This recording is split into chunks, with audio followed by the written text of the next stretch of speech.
So we got a little bit of snow last night.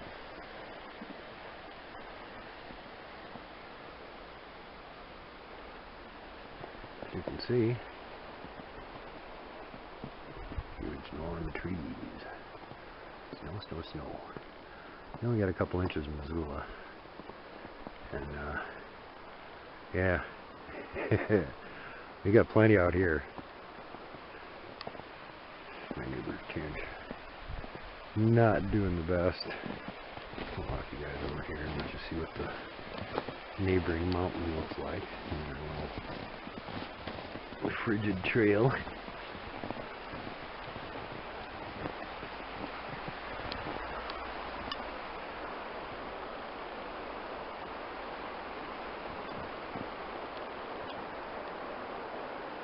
As you can see, the river's still going, but part of it's covered over with ice now. That chunk down there, and those big rocks are sticking up. That used to be all the middle of the river, and since it's shallower, that's all frozen solid now.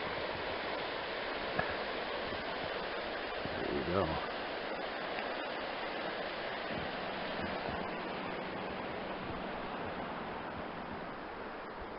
Winter in the mountains of Montana.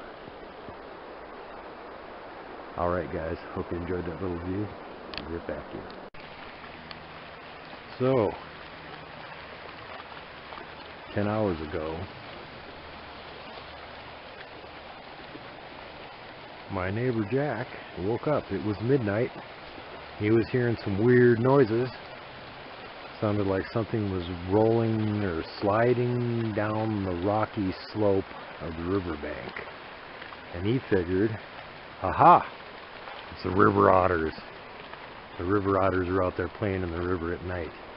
And since he's awake, because he has lots of pain issues and wakes up every 3 or 4 hours anyway, he decides he'll come walking down here and see what he can see. Well, from here, at that time of night, that river is just black. It's just like an asphalt road in the dark. It's black. And the only reason he could see anything is because there was actually a moon last night. Even though we had cloud cover, there was that kind of sky glow which lights up the snow. So he could see what basically was going on via that. And he decided, well, I'm standing here. I can't see where they are exactly, so I'm going to walk down this really steep bank here where I'm standing, and get down to the river and see if I can get a closer look at them. So, scurrying and sliding down the steep bank like I'm doing right now. Trying not to fall in or drop the camera. Woohoo! Practically skied that part. Waka. And as you can see, he got over to here. Those are my tracks. I went down early this morning. So from here he looked and said, where are the otters? And as he's standing here looking, something rose up out of the river. And it wasn't an otter. He could see it outlined against the snow in the background there. And it had a head and shoulders and an upper torso like a human. It was all covered with hair. And he said, oh bleep, I'm in the wrong place. And promptly turned around and went back up the hill to camp. And then came and woke me up. So, what can we see?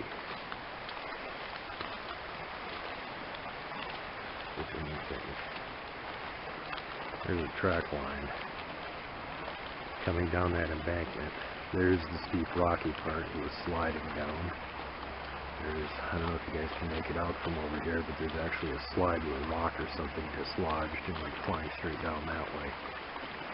And then the track line comes down over there. So, was it a Bigfoot? I said, well, are you sure it wasn't a river otter or a beaver? No. Way too big. Are you sure it wasn't a bear? That was no bear, man.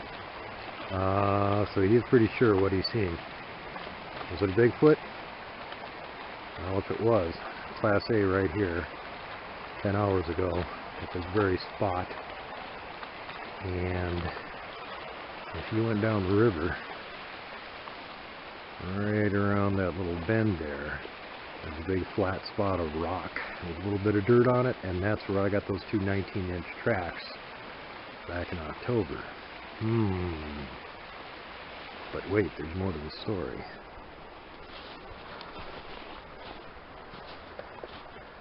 So when I first started camping down here where he was at, after hearing his stories of hearing strange things, seeing strange things,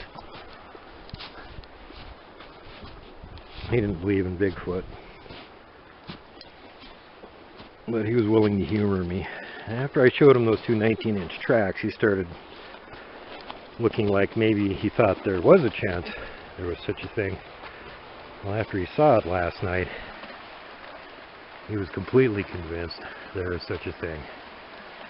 Now, the bad part of the whole thing is, since he was so freaked out by it and doesn't have an electric lantern like me, he decided he would have a couple of candles going in his tent. And the result of having candles going in your tent is that you wake up at 6:30 in the morning with your tent on fire, and then the fire department and the sheriff's department shows up, and there's a whole big disaster, and it's not much fun. So he is tentless. There's my camp back there in the background. I'm still doing fine. I don't play with fire next to my tent. Let that be a lesson in fire safety. Do not light candles in your tent to make you think you can be safe from Bigfoot. You'll just burn your tent down and you're not safe anyway.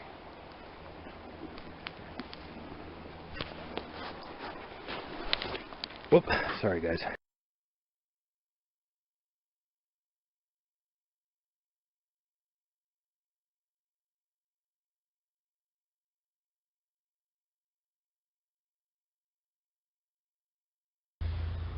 More proof, as if any was needed, that Missoula's weird. You can probably see it, there's a similar tracks from somebody walking by here this morning. And then going the other way. Yeah.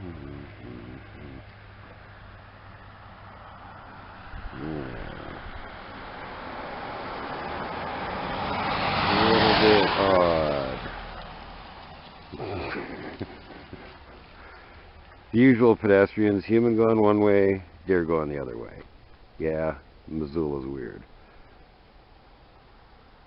And here we are, next to a divided highway, no less. You're right in the middle of town. Yeah. December 16. Hidden Valley, just outside of Bonner. Hey, there's my chair.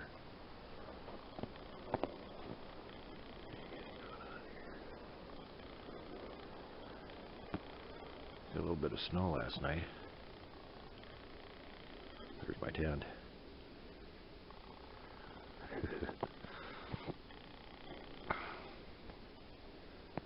Just a bit.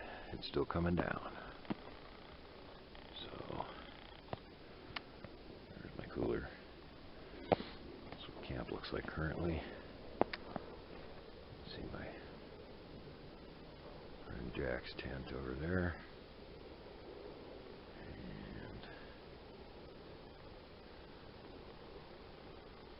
right up the hill from his tent is the crow's nest.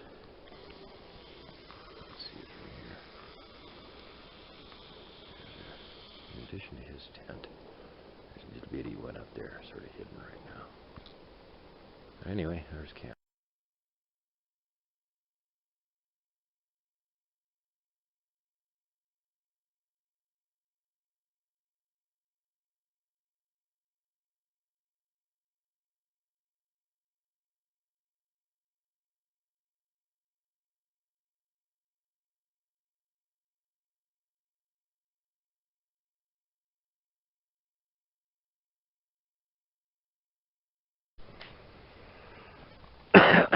figured I'd show you guys some of the trail down.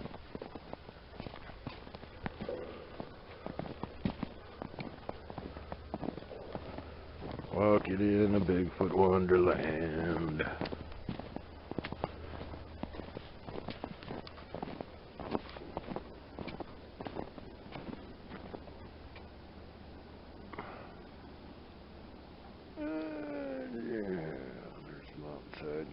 That part's all been select cut. Another word for raped.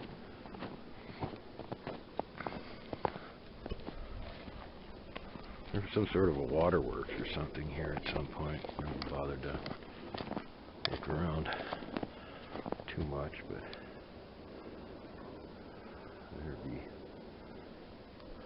structures here. And this is what we call Der Bunker.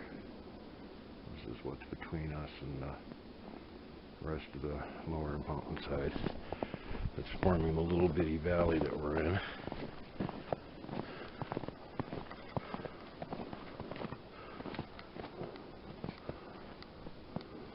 Der Bunker. And this may have been some sort of a old waterworks or something at some point. I don't know if you can see it from here. But if you look down there in the tunnel, you probably can't see it. There's actually a pipe and a big old valve. So probably used to be some sort of waterworks for the town or something. Anyway, there you go.